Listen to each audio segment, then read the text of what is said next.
to protect your savings and investments as it forms committee to engage financial sector ahead of the much dreaded domestic debt restructuring. Everything must and will be done to protect our financial sector. This is a government that protected the savings of 4.6 million Ghanaian depositors even in our early days. We owe it to the economy and Ghanaians to keep protecting it. Plus, why Joy News is your best bet for all the latest and most up-to-date information on the ongoing IMF talks and what it means to you. I think if I were to even listen to Bloomberg and Joy, you seem to have the answers for what this is going to entail.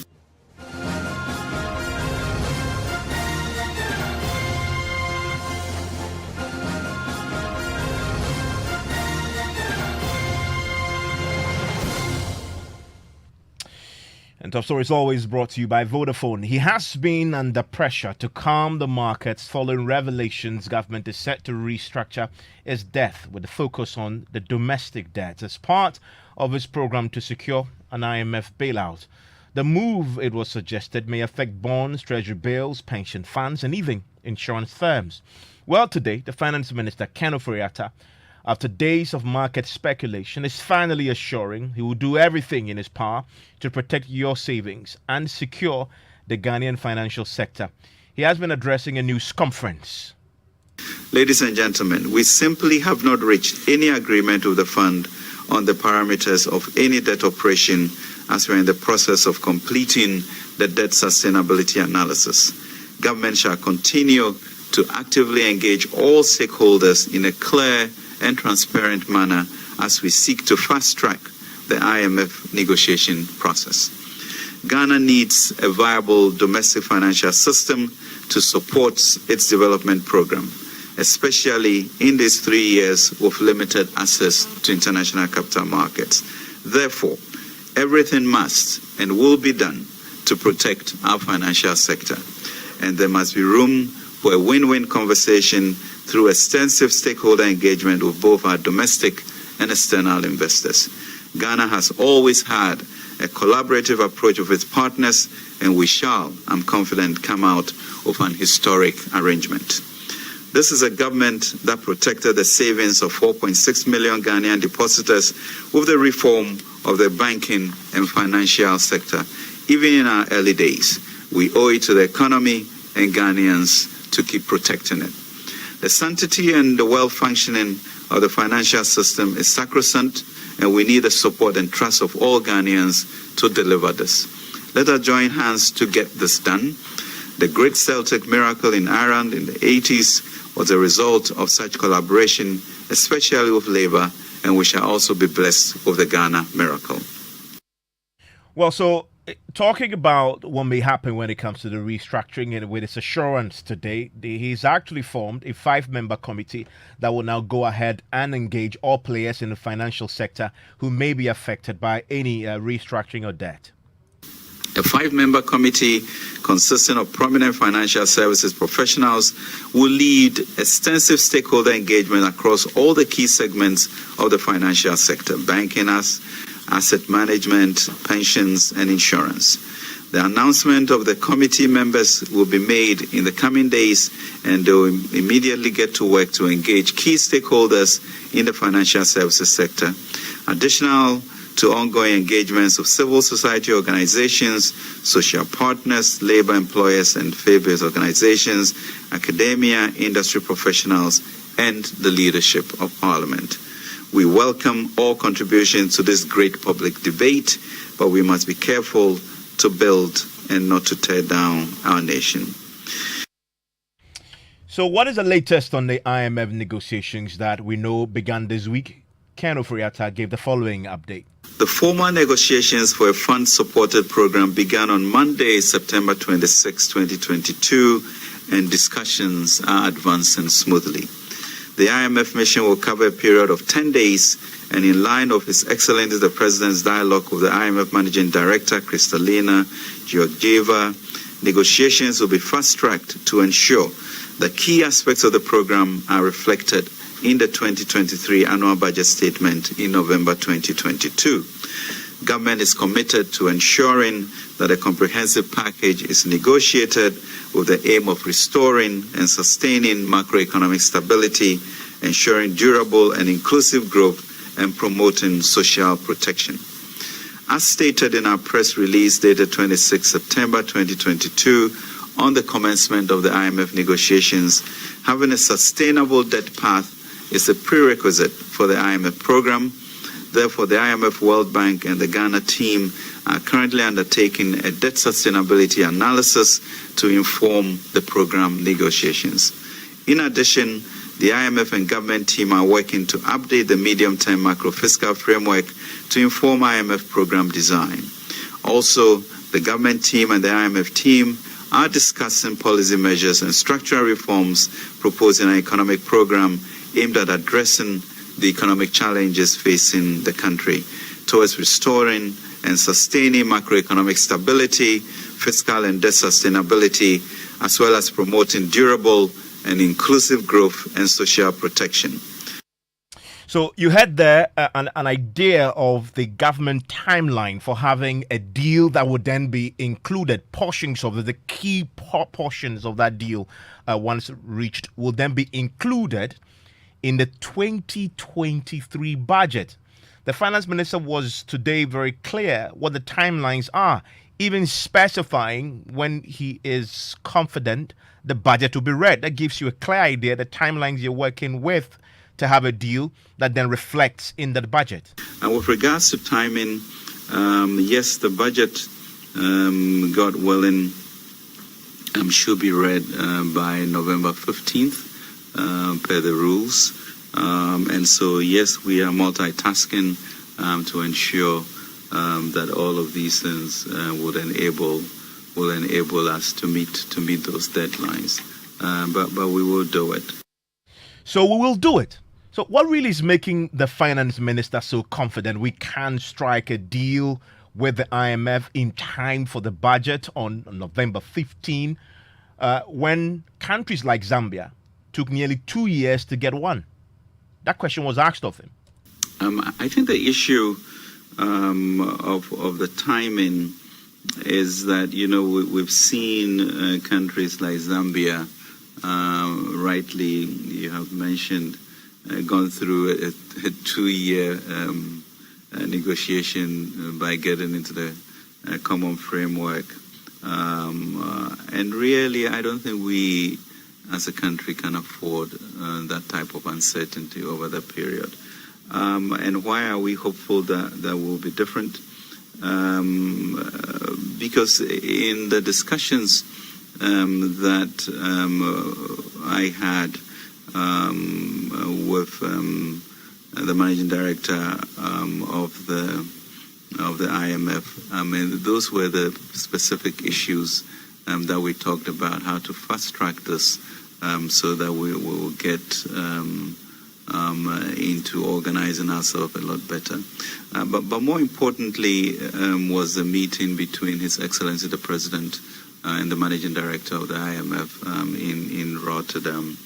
And it was very, very clear in terms of the commitment that the fund showed. And she did say that they were determined to reach an agreement by end of the year, and that they've started constructive discussions with us.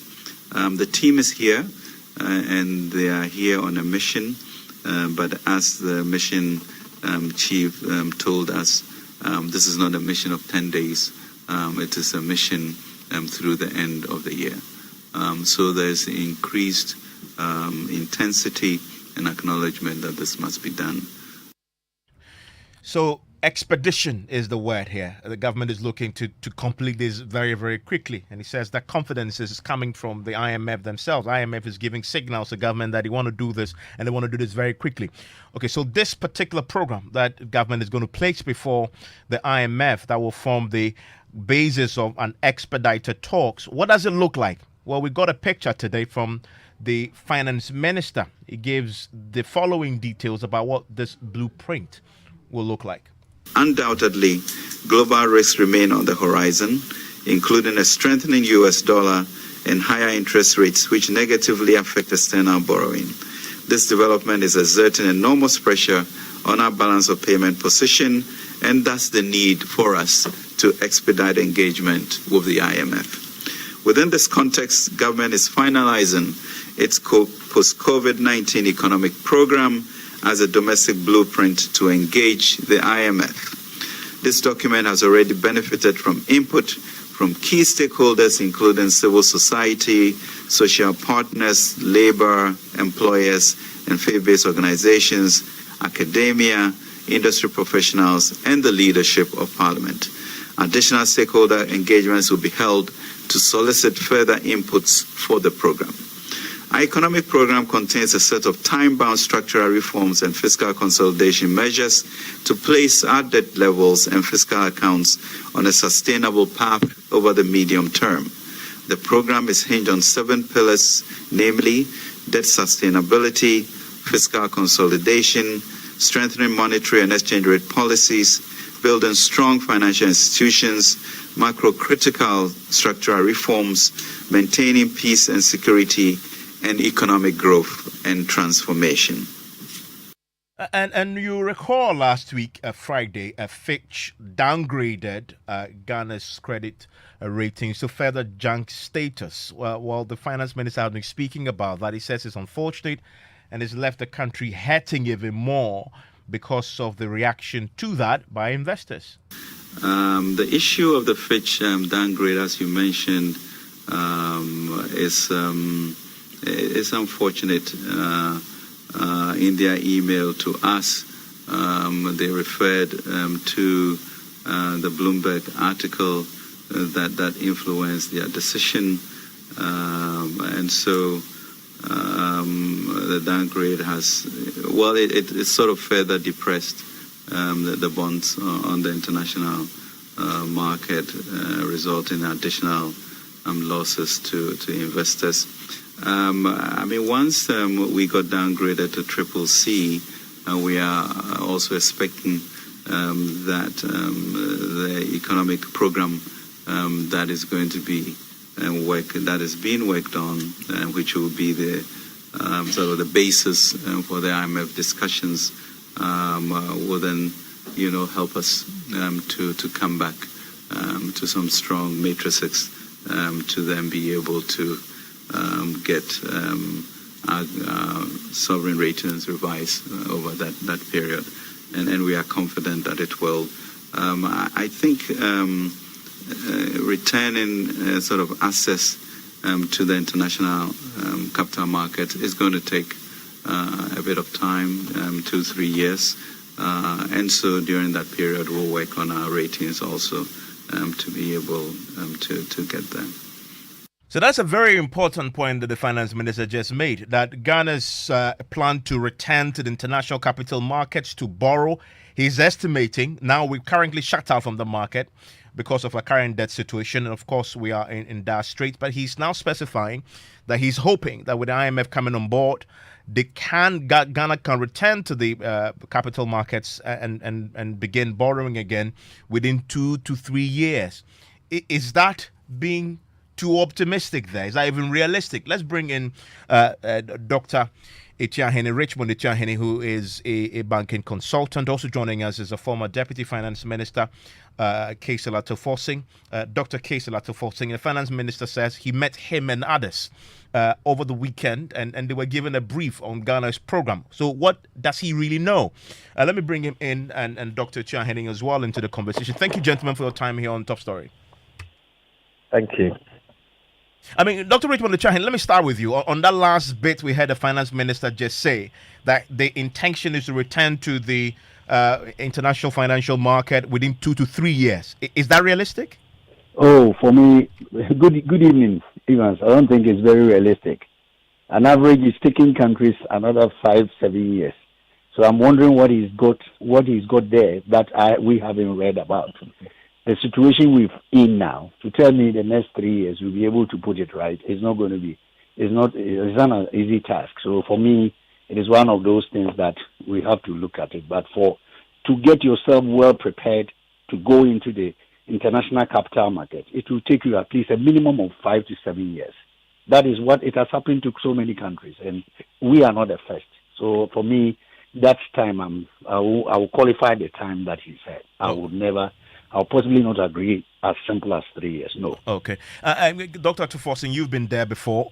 We had similar challenges. Is the finance minister's time frame realistic? Evans, I disagree with our Minister of Finance.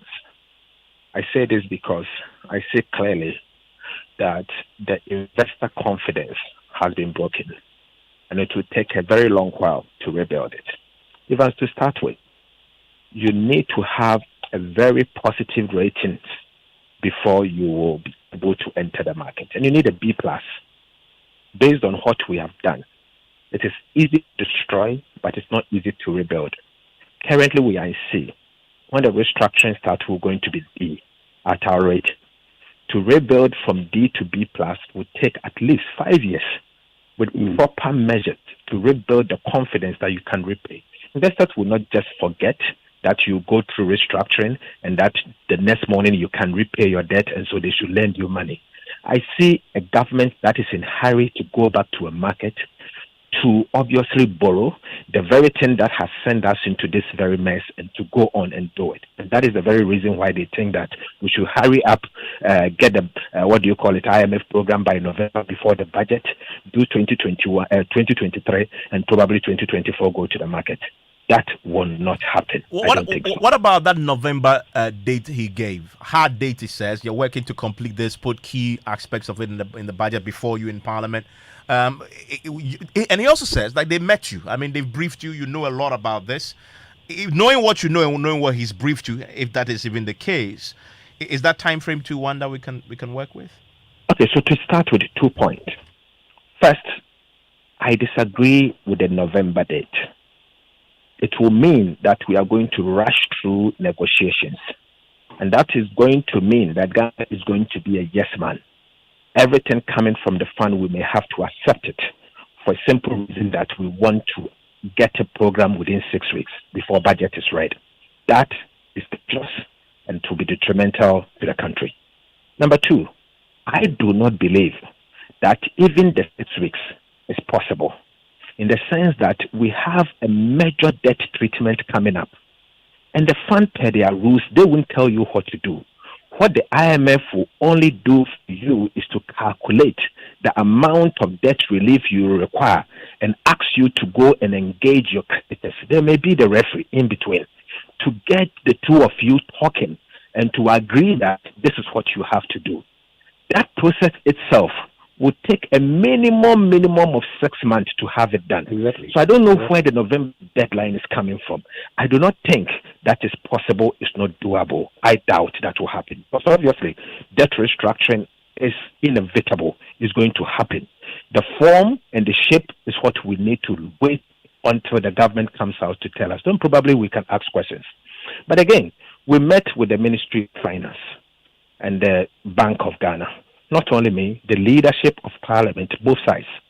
We were asked by the Ministry of Parliamentary Affairs for a meeting on economy. That's what they said, workshop on the economy. Only for us to enter the meeting and see our minister responsible for finance and his two deputies, and obviously the governor and the two deputies. With the technical officers, where they gave us a brief on the Ghanaian economy, something that some of us know already. But obviously, an attempt to tell us the kind of problem the country is in now. Some of us not new to us because of what we do. But obviously, I think there's a lot more that they failed to give to us. At that meeting, they presented what they call the PSEP, talking about the pillars. But the PSEP that government is going to submit to the IMF, they said is still work in progress.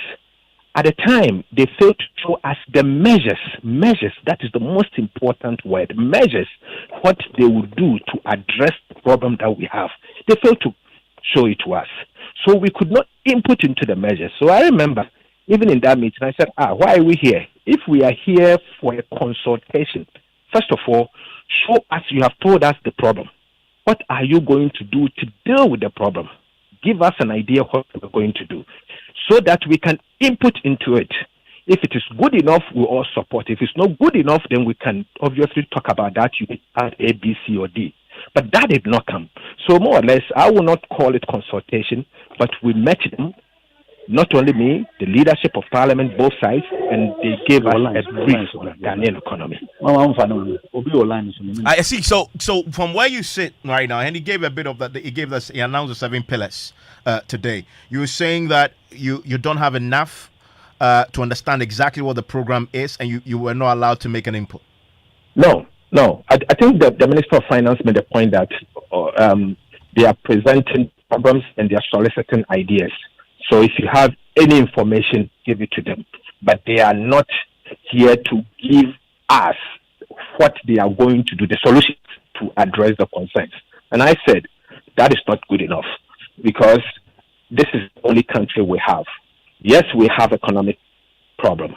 We cannot leave it to the government of the day alone to take us out. We are all stakeholders. And it's important for all of us, even the civil society and academia. Everybody needs to come on board. The program that they are submitting to IMF must be made transparent. But you make the point. He actually said talk about it and input into he actually mentioned leadership, mentioned civil society, he mentioned academia. He mentions all of those people. He said they've all been consulted. You seem to suggest that it hasn't been consultation; it's been more information. Well, I don't know what they've done with academia or others, but I'm talking of the meeting that I was part of. I will not call that consultation. I'll call that a brief on the Ghanaian economy. But consultation is when you have something and you are asking me that this is what I have. What do I think? And then obviously I can input into it and say that this is good or this is bad. And so add A or B. That is consultation. What they did is not consultation. It is a brief on the Ghanaian economy, which we know already. I mean, Dr. Tuahene, last week when the news broke that the government is planning to restructure its debt, I mean, today the finance minister announced that a 5-member committee has now been put together. They will be beginning the engagements with, the financial sector players, etc., ahead of what the restructuring could be. But he also made a very, categorical declaration. Listen. Everything must and will be done to protect our financial sector. This is a government that protected the savings of 4.6 million Ghanaian depositors, even in our early days. We owe it to the economy and Ghanaians to keep protecting it. What do you say to this pronouncement? How important is this? Do you even have faith in what the finance minister is saying? Thank you very much. I think what Dr. Atuese is saying, let me go back and let me join him in saying what he's saying. You see, we need a transparent and well-consulted people to understand. It's not just going to be a full of political people, but we need people who really understand this debt sustainability and debt sustainability strategy implementation. So it's not just saying that we will do this, we do that. Are you prepared to open up high transparency, forgetting about those who critique it and you say they are your opponent? No. Let us be a good consultative arrangement so that when we say this is our program, not this is a party program. That is one I have my problem. I have a problem. So let me go to what you've said. What you said that the banking sector currently and the insurance the pension hold a lot of assets of the bank. So they will need to really consult very well. Because some of the strategy left to us, if you do it, is going to hit the financial sector. And we will go back, even it has not happened before.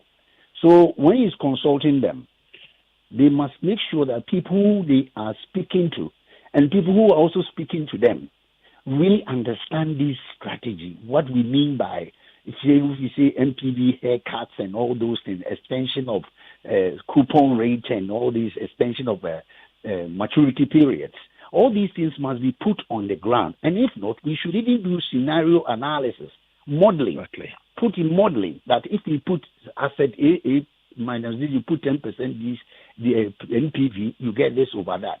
This thing must be done expectedly so that those who are there would understand. If you extend and drop the coupon, what will be the implication? This thing must be done. That's why I like what Dr. Atupo is saying, that the academia, those who understand this modeling, modeling must be part of it. Well, he mentioned that the 5-member committee has been set up. I mean, we don't know the composition yet, but presumably that committee would engage and come out with the modalities that may possibly include modeling. The question is, what kinds of people should be on this committee? What would you recommend?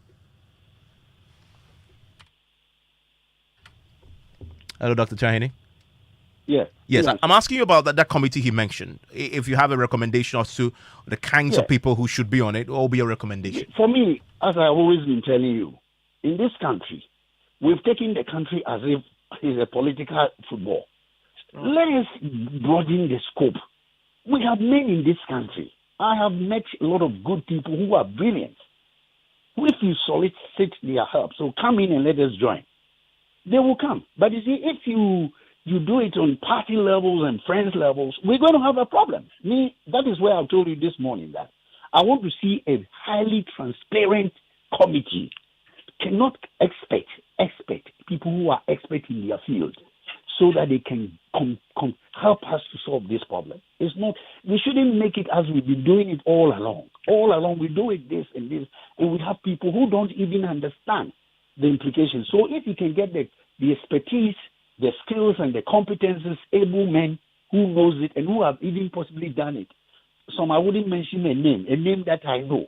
That man, if he leaves the team, people would even have confidence in him. So for me, I still stand by what I said. Let us bring in people who understand this, who have done it before, try and test them.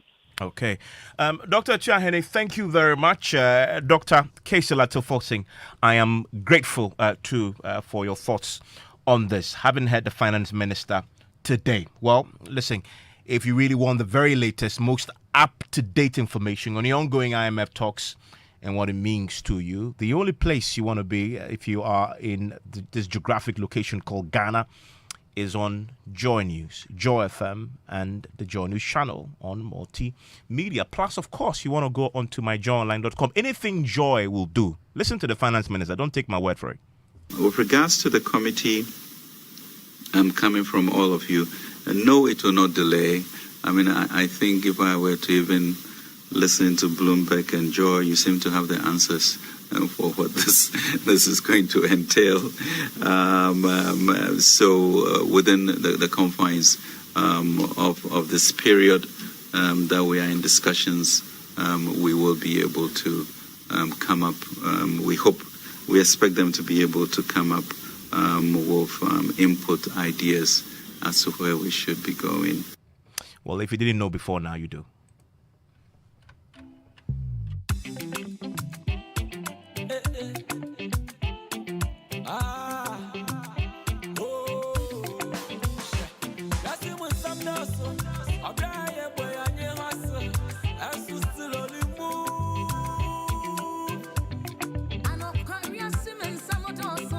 At Enterprise Life, it's possible to live your best life. Ladies, enjoy cover for your lifestyle with Bloom Life Insurance for today's woman. Families, let's safeguard your well-being with a family income security plan because family matters. And for you, live freely with our Funeral Finance Plan Unlimited with no restrictions, no limits as you cover your loved ones and yourself. WhatsApp us on 0554 001 924 or call 0307 084 444 for your solution. You for dream big, dream big with us. Enterprise, your advantage.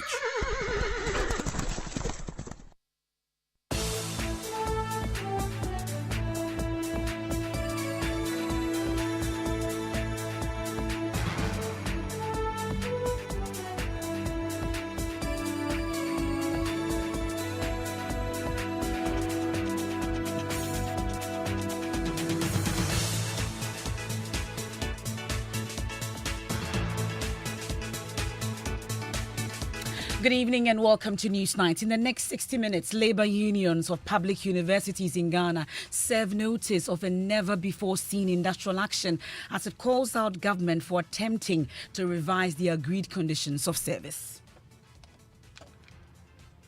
We know the language that easily sinks in their psyche, and we will speak it in 1 week if they fail to adhere to our agreement with us. We hear from the unions as they issue a one-week ultimatum to the government. Also tonight, scores of Ghanaians to sleep in the dark as the Electricity Company of Ghana admits as many as 10 operational regions have challenges with its e-cash and PNS metering systems. I didn't sound so nice here by most network in you. And then me Fred, you graphic. I want to make you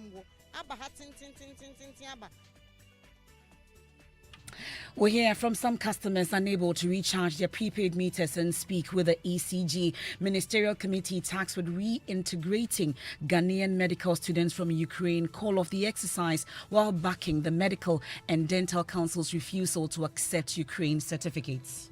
We gave them all the opportunities. So I don't see the point why don't you open it up again? I think unless somebody else says that maybe, I'm sure a higher authority can say, oh, open it again for them. But so far as we are concerned, as a committee, we have concluded our work today. We have details as the Medical and Dental Council reviewed its earlier assessment of training in Ukraine had revealed serious breaches, including carpentry and literature students with no pre-medical background being admitted.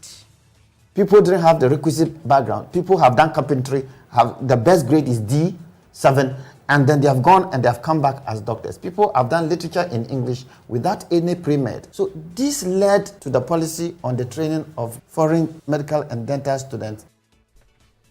And coming up in business, Finance Minister Ken Ofori-Atta reveals return to the international capital market could take about 3 years as government engages the IMF for a program to help stabilize the economy. And in sports, despite concerns from Ghanaians on Black Stars' performance against Nicaragua, former midfielder Eli Akinson believes the team has improved ahead of the World Cup. When that video was ready, I reached out to the ministry to make sure we do something about it. It fell on deaf ears. For it now being used, so the right thing wasn't done. And later, musician Kirani Ayat calls out Tourism Ministry for using visuals from his video without his consent, despite an earlier plea for collaboration. We'll hear from the Tourism Authority, which insists it was acquired legitimately. This gentleman says, I've been reaching out. Reaching out to do what? That we should use the video. Let's assume that it is truth. And now the video is being used. Are you not happy that your objective has been met?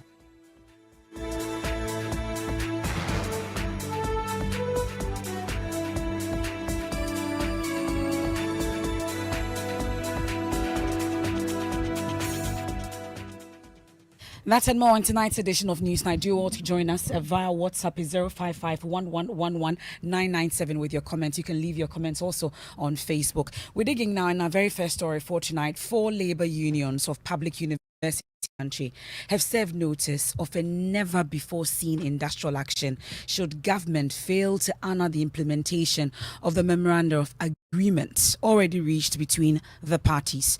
The associations, we have UTAG, the Ghana Association of University Administrators, we have TEWU GH, and then also the Senior Staff Association of Universities of Ghana.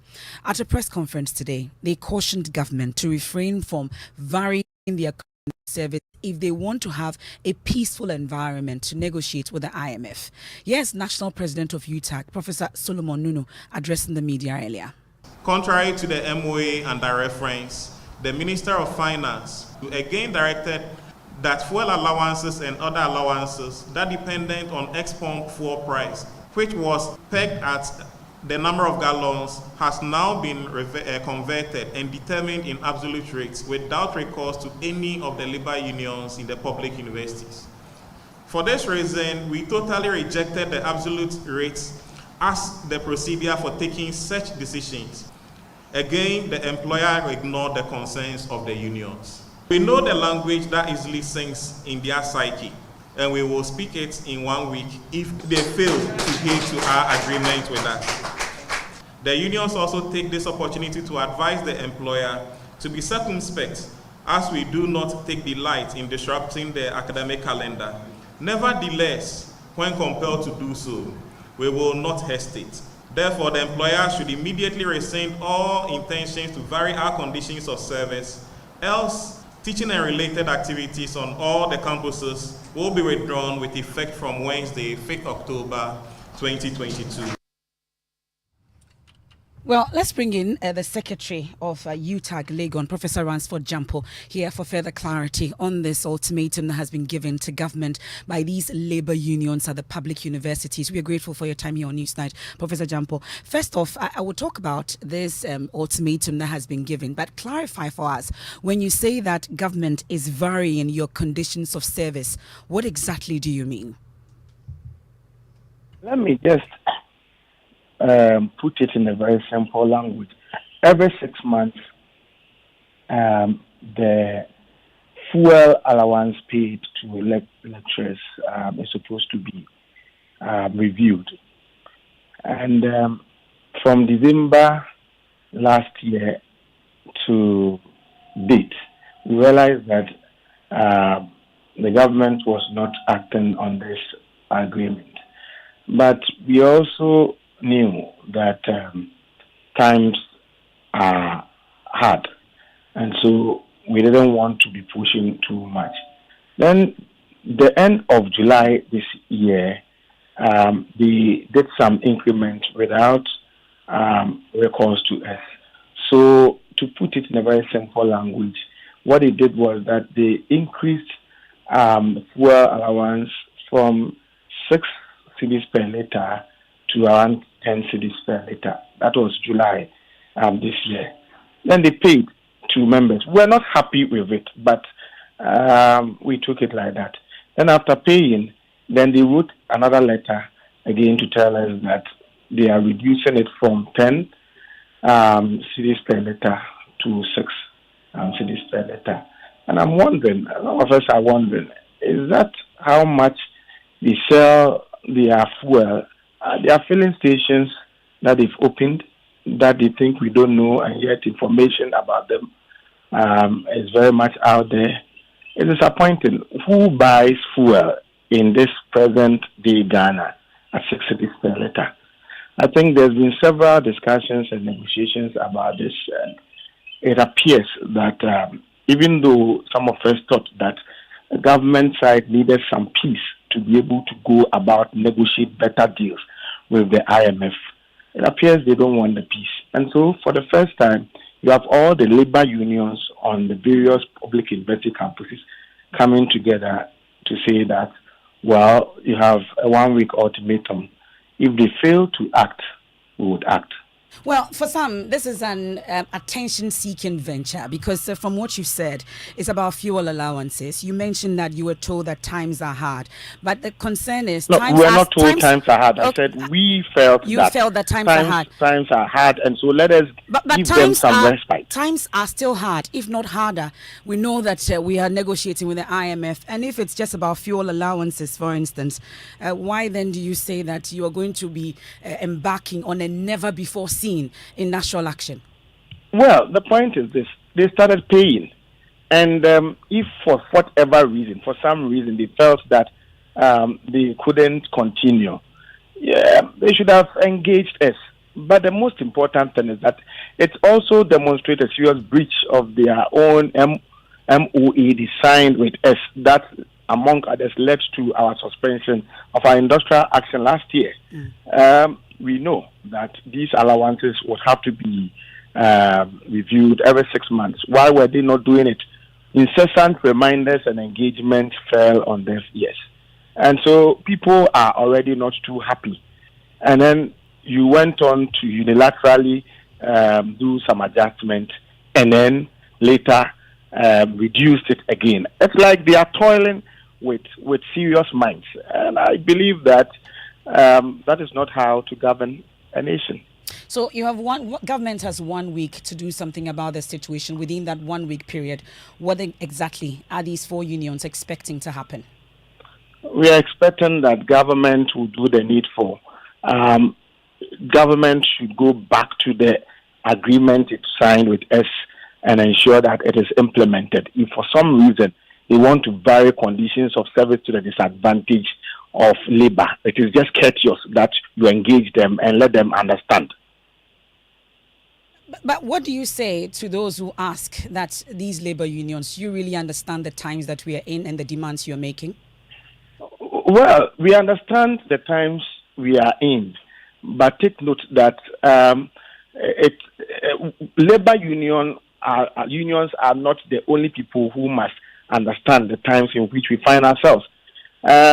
Government appointees and then Article 71 office holders and all public servants, we must all understand the times in which we are in. But the point must be made clearly that it seems that whilst some people are being forced to understand the times we are in, others are also enjoying. Whilst some people are being asked to tighten their belts, others are eating and then they are losing their belts. We don't see any sacrifice on the part of those who are asking that we should understand the times in which we find ourselves. We don't see those sacrifices. Leadership must be done with clear examples. So but we all know that two wrongs definitely do not make a right, does it? What do you say, please? I'm asking you that we know that two wrongs don't make a right. Yeah, I'm not privy to the two wrongs we are talking about. The point we are trying to say is that agreements have been reached and memorandum of understanding has been signed. We are asking that they be respected. And if for some reason you want to vary the conditions of service of labor to their disadvantage, you have to sit with them. You don't just sit down and write a letter. We taught those who wrote those letters. So we are not small boys and girls. You can't sit in the comfort of their bedroom and just write anything and issue to our university authorities and say it should be implemented. Okay. Who do they think they are? So them. Once the 1 week expires, what is this never before seen industrial action that Well, we for the first time, you are seeing that the labor unions on the various campuses have come together. And so when we get to that bridge, you see what we will do. We're grateful. That's the Secretary for UTAG Legon, Professor Ransford Jampo there, joining us on the line. We are hoping to reach the Employment Ministry on this notice that has been served by the labor unions in the universities. We've seen UTAG, we've seen TUGH, we've seen the Ghana Association of University Administrators, and also the Senior Staff Association of Universities of Ghana. And when we turn from this quick break, we'll tell you why many of you may have to sleep in the dark tonight. The ECG is sweating to fix a major technical and IT glitch that has ensured that many of you cannot reload your prepaid meter. Stay with us. Things can be very painful, like hitting your toe against the corner of a table. Or a failed cash transaction because of insufficient funds. But that's where Vodafone Cash Overdraft will help you shop life regardless. Vodafone Cash Overdraft is the latest innovation that adds to your Vodafone Cash wallet when your balance is not enough to pay for your Vodafone transactions. Just dial *110#, select option 5 to opt in. Now let's say you won't buy 50 cedis monthly data where you get only 30 cedis for your Vodafone Cash wallet. You will get a notification saying you can access additional funds to complete your transaction. You accept the offer, done. Overdraft. Oh, say yeah. Oh, yeah. The new Vodafone Cash Overdraft service allows you to access additional funds to complete your Vodafone Cash transaction. Be it paying for your broadband subscription, buying airtime or mobile data, or even sending money. Terms and conditions apply. Vodafone.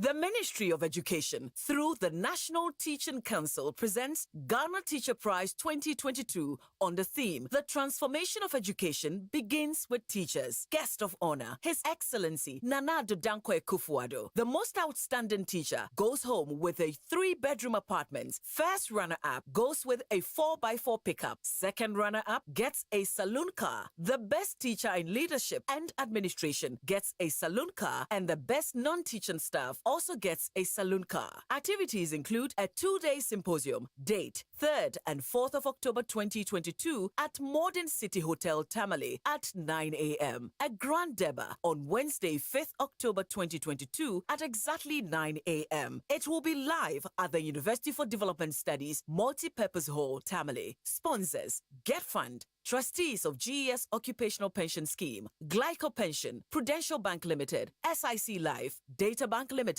InvestCore, Petro Trust, UNICEF, UNESCO, Right to Play, National Lottery Authority, Global Institute of Resource Development Limited, Abbey Ventures Limited, IC Given, NATS, Nagrats, CCT, and TEWU. Media partner, the Multimedia Group Limited.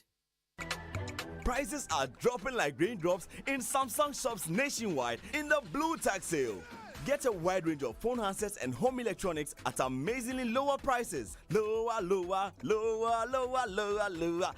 Samsung Galaxy A53, 500 Ghana off. Samsung UHD 4K and Crystal UHD 4K TV, 1,500 Ghana off. Bottom mount fridge 300 liters, 2,000 Ghana off. And it's also lower with Samsung split air conditioners and washing machines.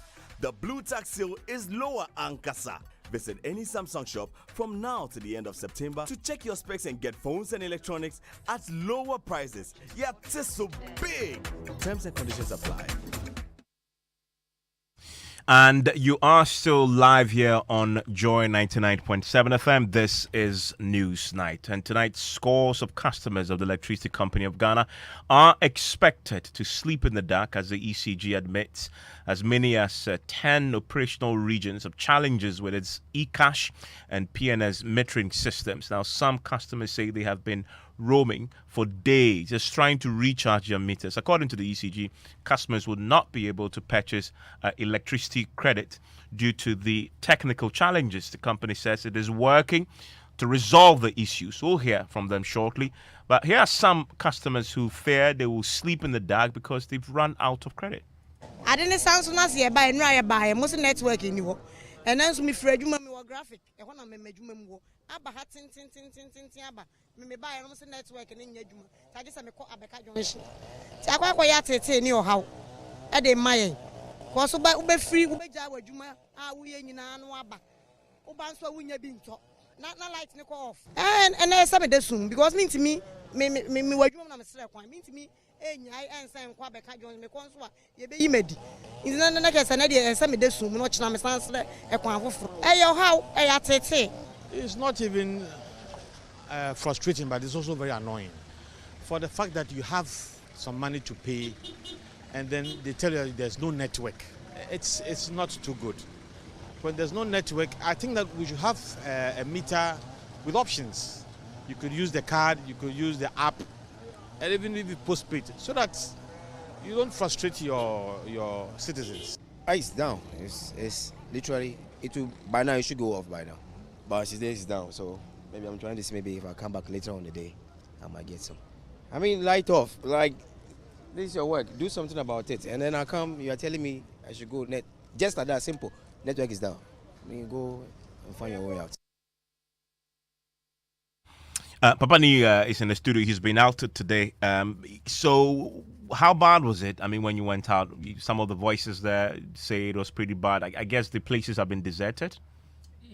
It hasn't been deserted for many of these people. This is the first time. They're only coming here to hear that the system is down.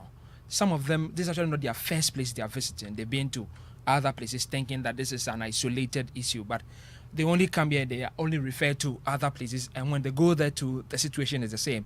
I mean, from the statement that we've seen from the ECG itself, it tells us how widespread this is. So for many people who are actually, I mean, given this economic times, they are waiting to buy just when the meters will be going off, definitely going to be having the sort of reaction that we already had.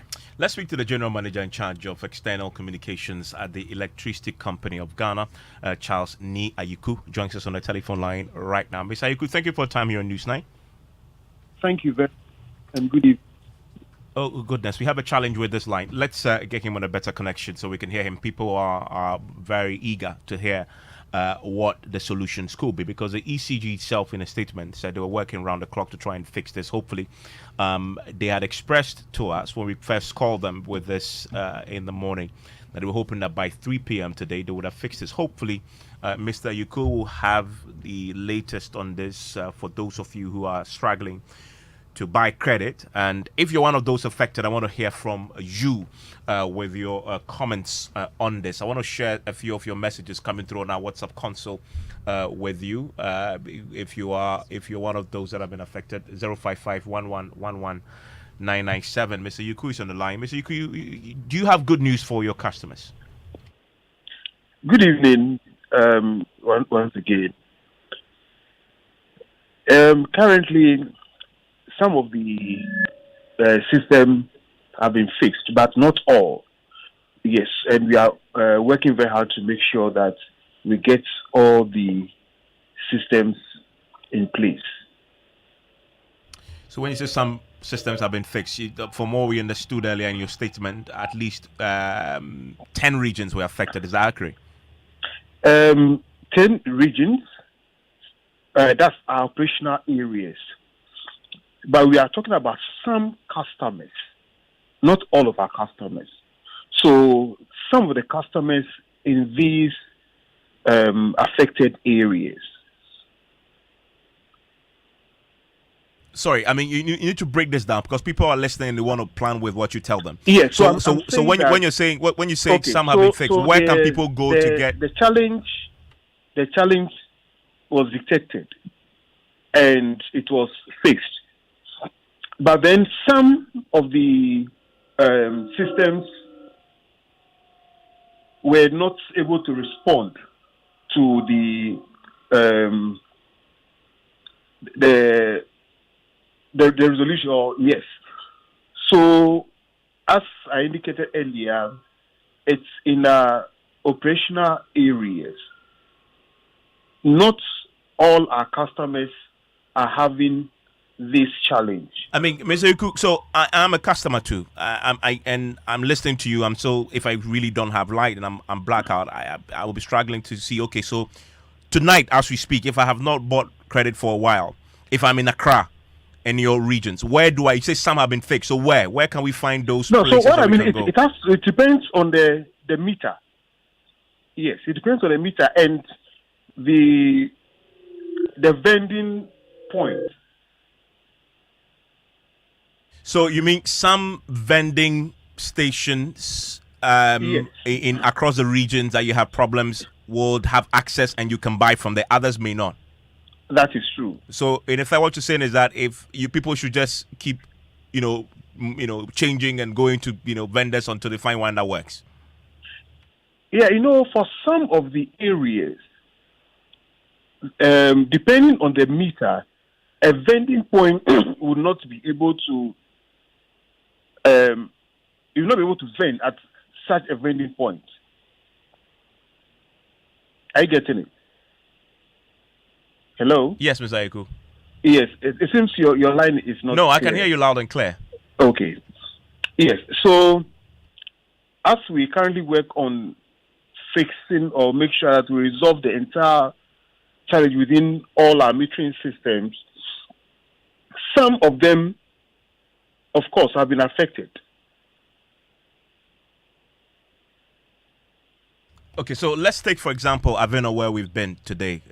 All the vending places at Avino, for example, were not working.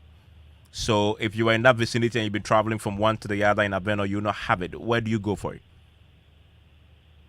Well, and that will also depend on the meter that you are using. Okay, so do people have meters in your homes? Do you have clarity on which meters will work as of tonight and which meters will not? Yes, so as I speak to you now, I cannot exactly tell which of the meters, because it's being fixed. So I could say, okay, so the kilometers are not working, but you go and the kilometers are working. I get it. But you say the new meters are not, but the meters are working. Okay, so when will everything be fixed? Do you have a clear timeline from your technical team? Well, I can say for sure that based on the current situation, restoration could be as soon as possible. As soon as possible is not good enough, because I can read to you. People have been sending us messages. Spinter's Road, Yes, for example. I understand. It says since yesterday they've not been able to manage. Apologize for the inconvenience. Yes, but as soon as possible, for something that has been for 2 days now, people can find to buy. As soon as possible is simply not good enough. I mean, when is it? Do you have any clarity on that? When can you really say people can be sure they can get credit? Yes, as I also indicated earlier, some are able to, but for total restoration, I cannot give you an exact time. But as we work around the clock, I can say that we'll get to restore the system to normalcy soon. And if there are any updates, I'll communicate that to you. I mean, so this Richard in Kumasi, so Kumasi is actually experiencing this, obviously. Yes, that is true. That is true. Some parts of Kumasi, yes. So Hindenburg or Kobeng, to be precise, I have combed all the vending stations around Santasi, and the story is the same. Network is down. Their app 2 is not working, and my power is off. You also have this, also in Kumasi. Can the ECG man tell me where in Kumasi I can purchase power? I have combed almost the whole of Kumasi to buy without getting one. And so if Yao is right, Mr. Yuku, I mean, if he's really combed everywhere since yesterday, 24 hours, and can't find anywhere still tonight, it appears that this is really, widespread, and you suggest that some may be working. I mean, you get a picture. Yes, I do, and I really appreciate the efforts we are all to make sure that the system is restored, and we must once again apologize for the inconvenience. But as I also indicated earlier, yes, the system has a challenge. We've identified a challenge, and we are working on it to make sure that we get the system restored to normalcy. So would appreciate we do appreciate the concerns, and we do apologize. As I indicated earlier, I would keep you updated on progress being made in this regard. Message here that offers a bit of clarity on the meters. It says those using do not have light since yesterday, and I'm still informed the network is down. I'm around Spinkters Road. Those using the old prepaid meters were unable to buy electricity since Monday. Is it a problem with your old prepaid meters? Well, it is a challenge with our prepayment system. But you said it depends on your prepaid meter. Yes. Yes. And I'm asking, is it a problem, that particular problem you specified, is it with the old type of meters that people have before you install the new ones? It is not a challenge with old meters. It's a challenge with our metering system. So there are some with the new meters who are having these challenges. So clarify, when you say your prepaid meter system, is that what you said? Yes, so it's not about postpaid. It's so good. So my question is it that your prepaid system is down now? Yeah, there's a technical challenge. So the entire prepaid system? No, it's a technical challenge which has affected our prepaid metering systems. So this is making it impossible for some of our customers to purchase credit or electricity credit. Okay, I'm asking for clarity because when you say your system has been affected, but this system somehow you suggest hasn't affected everybody. Making it impossible for some of our customers to purchase electricity credit. What about the app? What about the ECG app? Can you use the app if you have that option? Well, I've not had any reports from the users of the prepaid. The app. Okay, but the app will also operates on your prepaid system, is it not? Yes.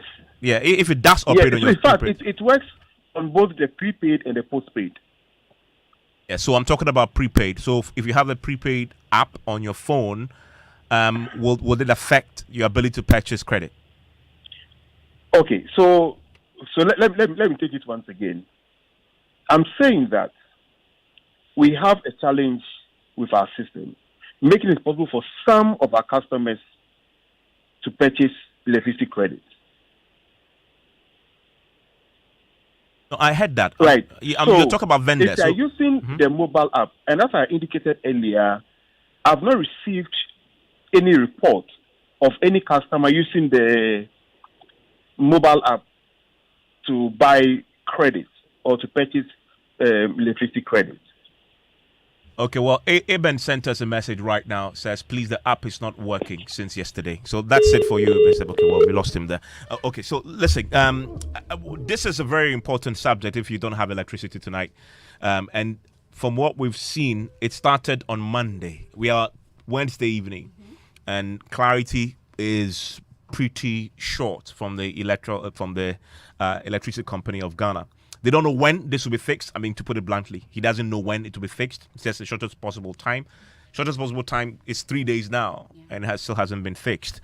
We also don't know whether, well, we know now from the listeners that the app is also not working. Because the statement mentioned that eCash and PNS metering system. So we don't know if the eCash is the app, but we didn't get clarity from him. But many of the customers that are texting us mentioned that the apps are not working as well. But they say also that the new cards, those who have the new prepaid, it appears that they are able to purchase electricity, but those who have the old ones are not able to. So the one who's saying that the new one let's go through some of the messages at least, and then we can get a Forgive me, picture. Mr. Yuku is back. Okay. Mr. Yuku, so where we are right now, you've talked about you had a challenge. What was the challenge exactly? What caused this? Okay. Let's share a bit of the messages. Okay, so this one says, we apologize, does not bring back any loss of business or losses that businesses have incurred as a result of the ECG's ineptitude. Ivan from Kumasi, and many also raising concerns about Mr. Ayiku's responses that he's been giving to you on this. Many messages. This one also says the app is not working, just giving you clarity on it. It says the app isn't working. So somebody has actually screenshot the challenge with the app now. Yes, mentioning that it's Mr. not Ayiku is working. back on the line. Mr. Ayiku, so what precisely caused this challenge? Do you know? Have you figured it out? What the problem exactly is? Okay. I'm told we lost him again. We have an active line there, but that doesn't look like we have Mr. Aiko back. We may have to leave it here for now and go through some more of the messages. Okay, so Randy also unhappy about the responses that he's getting from Mr. Aiko. Says he can't recharge his credit, and Mr. Aiko is not able to tell him what to do. This for him is shameful on the part of the ECG. And okay, so some more messages all talking about the challenges that they are faced with, and then also You have electricity tonight, yo. Thankfully, I do. I don't know how long it's going to last. I know you buy 10,000 worth of credit every month. We are always not at home, so we never use electricity. I'm always not home, so I don't use much electricity. Oh, I it's see. prepaid, Your fridge isn't isn't on, etc. When you leave the house. What am I putting in the fridge? Oh, please, pal. I mean, to be fair though, when I had the news today, I checked my prepaid, and I was out of the house. Ours is outside. It's by the pole outside. Oh, okay, yes. okay. Mine is inside. You know the area. It's yeah, outside. I'm praying because I haven't checked my meter for a while. I'm praying that I still have enough credit on it. To last until the shortest possible time. Yeah. Comes. Nobody knows when that is. Well, by the way, hopefully it would have been fixed. Let's hear from you. Let's hear more of your experiences. Still ahead. Here on Newsnight, we have freedom of speech, but it has limits. The Chief Justice in Yeboah sounds a note of caution to critics of judiciary as he urges judges not to waver in the face of attacks on them. We will hear from him after business. And George Affe is here. George, you are comfortably seated. I guess you don't have no problem with the credit at home.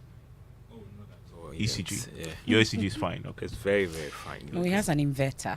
He has an inverter. Yes, please. George has an inverter. Plus has generator, solar, everything. Has solar. Has a 50 kVA. You can't even identify the kind of. All three together. I see. Interesting. You have not disputed any of the things that we said. What do you have in the headlines, George? Well, coming up in business, the Finance Minister Ken Ofori-Atta reveals return to the international capital market could take about 3 years as he announced the government is engaging the IMF for a program to help stabilize the economy. And the Bank of Ghana assures of measures to sustain Ghana's removal from countries with weak laws in checking money laundering. The business news on Newsnight is brought to you by MTN Business. Welcome to the new world of business. Allianz Life and Ghana Pay.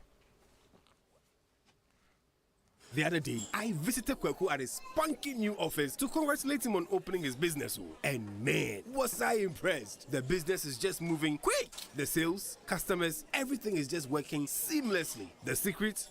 He said, it's MTN Business Broadband. In this fast-paced environment, we need fast and reliable internet to support all business types. No laggy online meetings, great download and upload speeds, impeccable business management systems, all inclusive. I mean, you can have it all. Shout! I signed on immediately. To enable your business stay ahead and stay connected, make sure you're signed on to the best internet made just for businesses. MTN Business Broadband. Sign up today on broadband.mtn.com.gh and manage your account on my MTN app. Call 0244 308 111 for more information. MTN.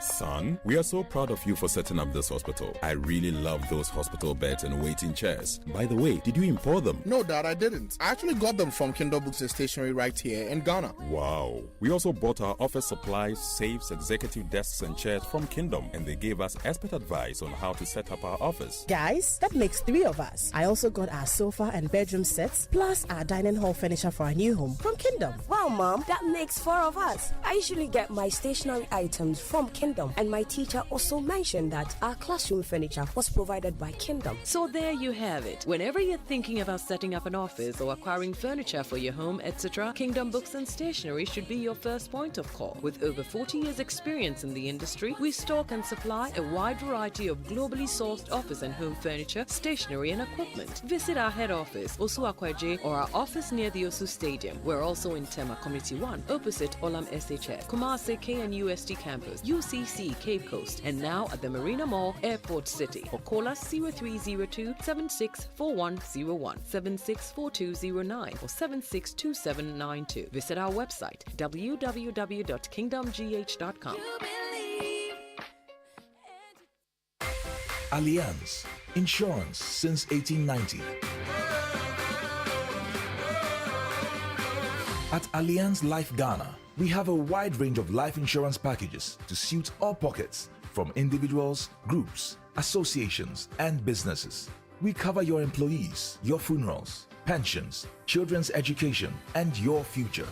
Call us on 0302-267-892 or visit our website www.allianz-gh.com for more inquiries.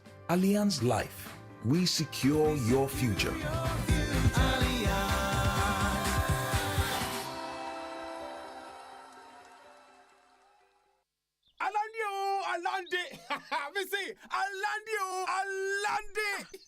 Alande. Ghana Pay Alande. Hey, finally! Ghana Pay Alande. Do more your way on Ghana Pay. Send and receive money at 0 transaction fees. Pay bills, buy airtime and data. Transfer money in and out of your bank account and so much more with Ghana Pay. Dial *707# to register for Ghana Pay or download the Ghana Pay app from the Play Store or App Store. Alande. Ghana Pay Alande. Ghana Pay. Your money, your way. This service is powered by Gibbs. Welcome back to Business on Newsnight.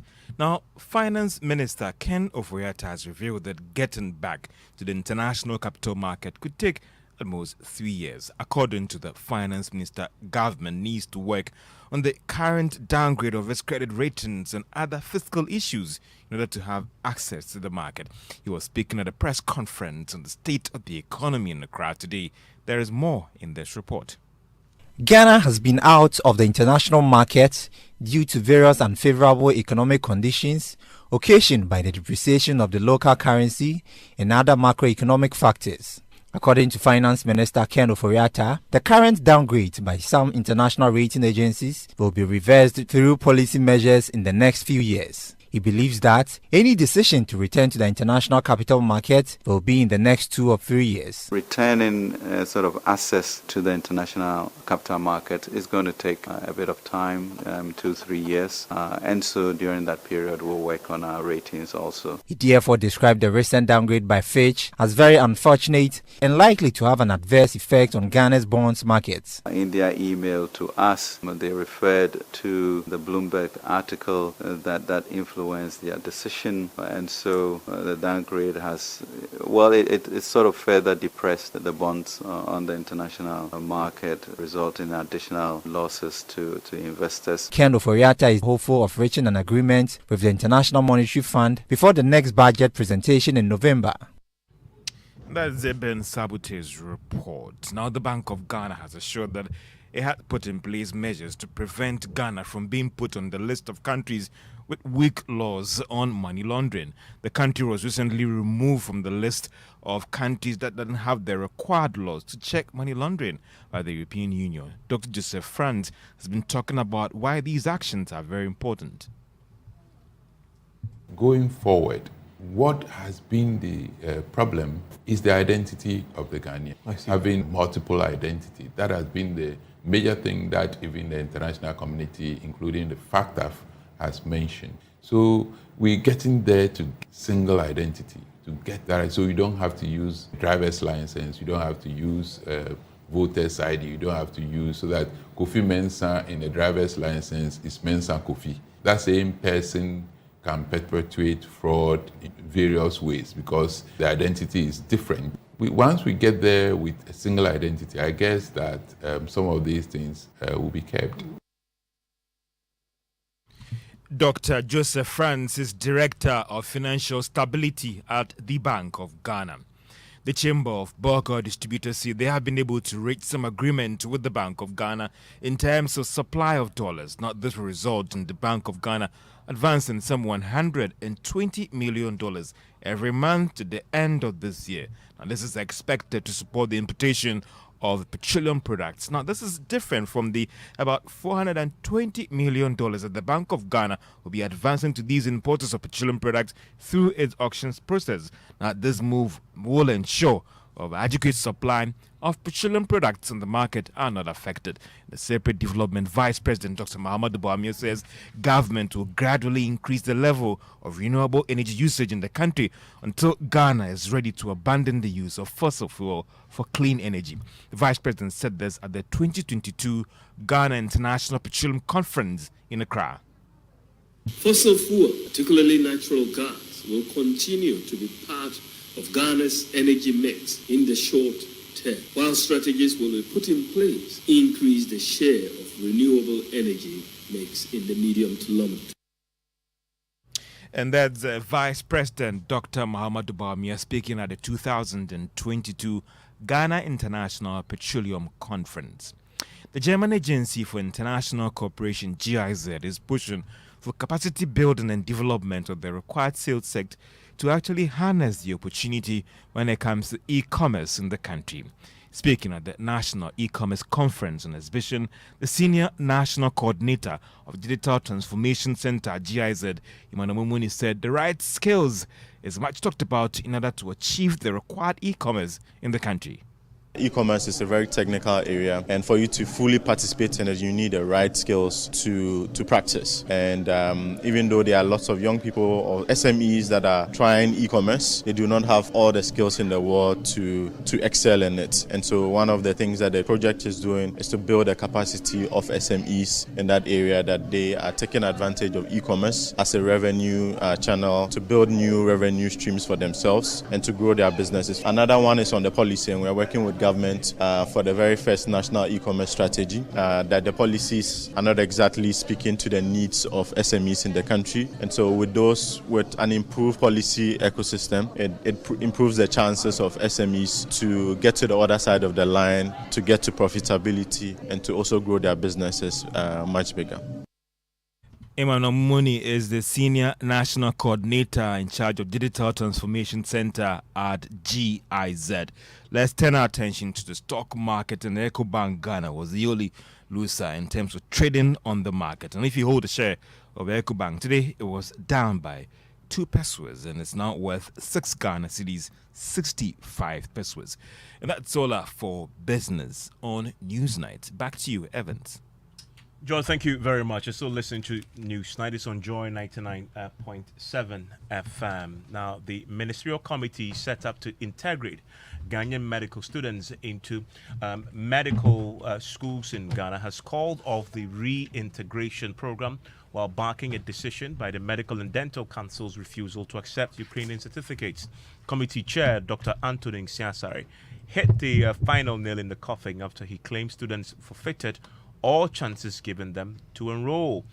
In their last meeting as a committee, he told the press no opportunity will be given to others who missed their chance. My colleague Mamiesi Thompson was at the presser and joins us in the studio with more. What more has the committee been saying on this? Indeed, Evans, this is their last meeting and all the committee members were present. The chair, Dr. Insiasari, says they've been able to, integrate 100 students successfully out of the 186 eligible applicants. Meanwhile, he says equal opportunity was given to the over 1,000 students in the war in Ukraine to enroll, but they didn't take up the offer. He indicates that there's nothing that can be done to help them. For now, they've called off the exercise. So there's restricted numbers that go for one teacher or one consultant. So it's done. We gave the chance that this has happened. Parents were crying. They brought, some of them came home.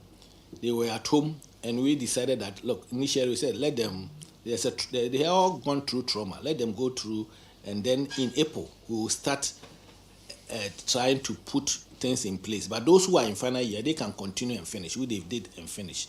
So we put these things on a platform which they all have. We went ahead and put it on the platform of the parents, and even put it on the platform of those who are not in the country. Because as I said, I've joined a Zoom conference with the president for about 250 of them when I was in Hamburg, Germany, for about 3 hours.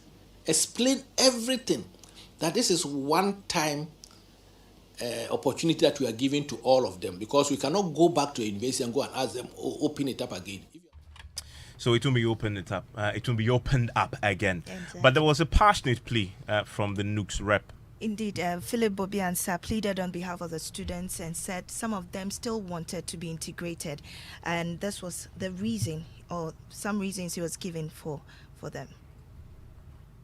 Presenting them, just the meeting that we have concluded, I made a plea to the registrar of the GMDC that if possible, already we've done the assessments, the structures are already there, so if possible they can reconsider and allow students to, come in and then, take a second part of the integration or whatever it will be, because as I said, the statement came after the assessment was done, so they weren't well informed to make a decision. So I believe that,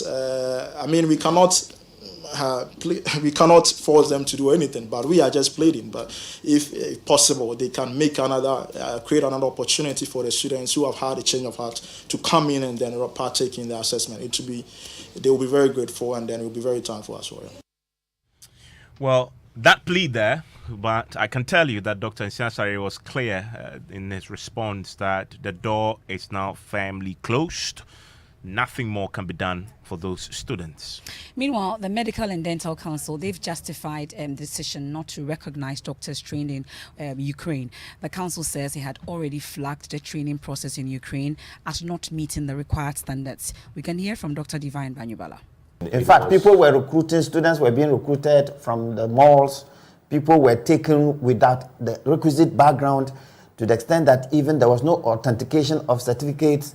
And one of the cases, my former boss, the immediate past registrar, Dr. Atupi, led the other team to China. And this was with ministers and deputy ministers and parliamentary select committee leadership. Okay. Even in China, some of them said when they see aggregate F, because in China they have G and H, they think it's a pass. You're kidding me. I don't want to reduce medical institutions.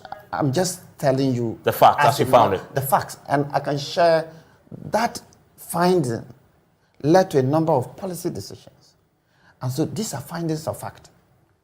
People didn't have the requisite background. People have done carpentry, have the best grade is D7, and then they have gone and they have come back as doctors. People have done literature in English without any pre-med.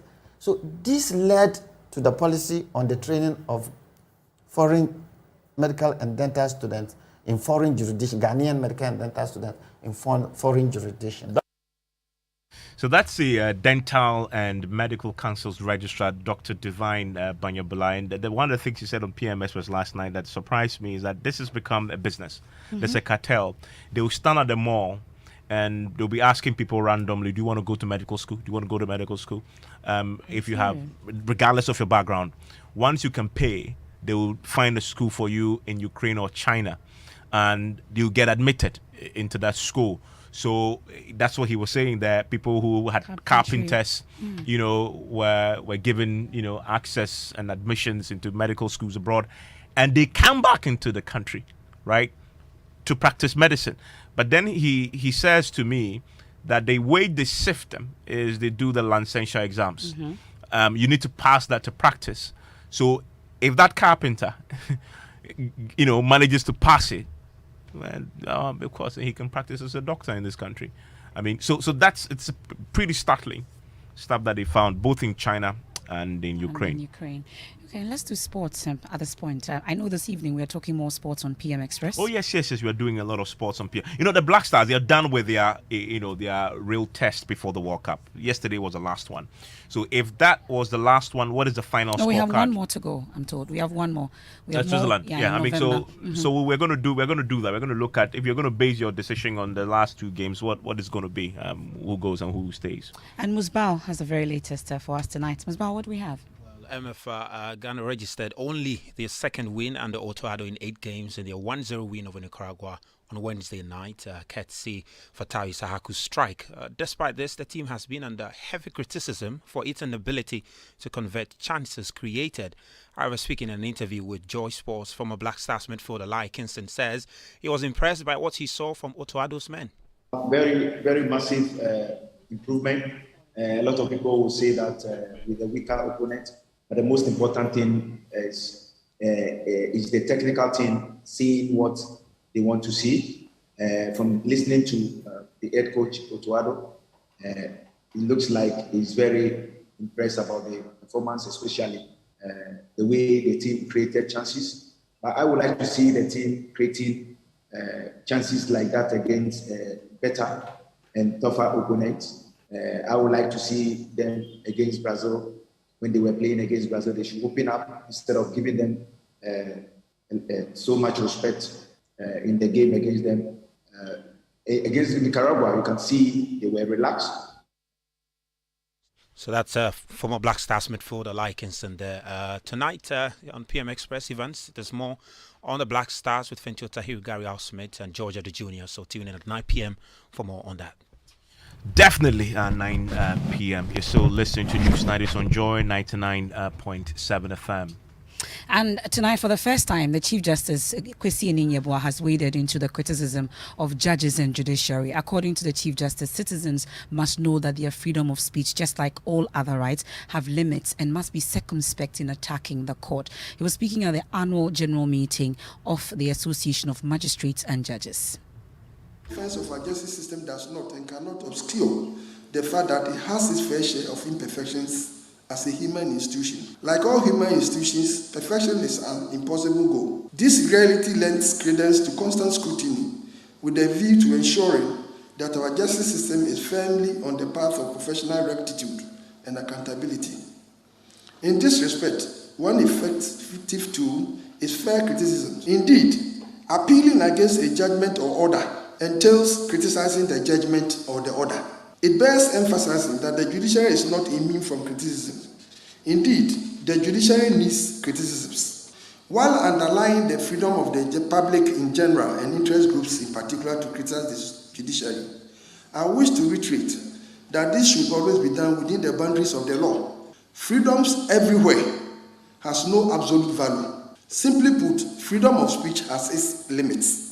This is an incontestable fact, and we should all bear in mind when dealing with institutions of state like the judiciary. We cannot forbid people from expressing their sentiments in the public sphere, but unsubstantiated and wide allegations against judges, physical and verbal threats and attack on judges are abhorrent and tantamount to attempts of perverting the course of justice. These must not be countenanced, as they tend to erode the respect and successes we have chalked up as a nation in our democratic journey to the admiration of the international community.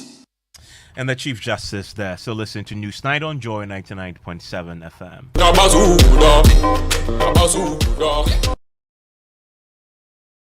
Song by previously we know that it was a little known artist Kirani Ayat. That's the song, and now everyone knows his name thanks to the Ghana Tourism Authority's decision to use visuals from his video for that song without his permission. Kirani says he reached out to the Tourism Ministry between 2018 and 2019 to use this video to push tourism in the north, but got no reply, and is unhappy that the government is now using it without his consent in a tourism video and narrated by a President Akufo-Addo. He's been speaking on our sister station, Hits FM.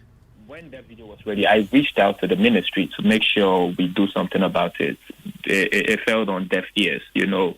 So for it now being used, yes, I'm happy because it's a good initiative, but also the right thing wasn't done. So that also needs to be corrected. That's all I'm saying. That's why it's not even a beef or anything. People are misconstruing it. It's nothing like that. It's just that since we are in a country with laws, then these laws needs to be applied and needs to be followed. That's all I'm saying.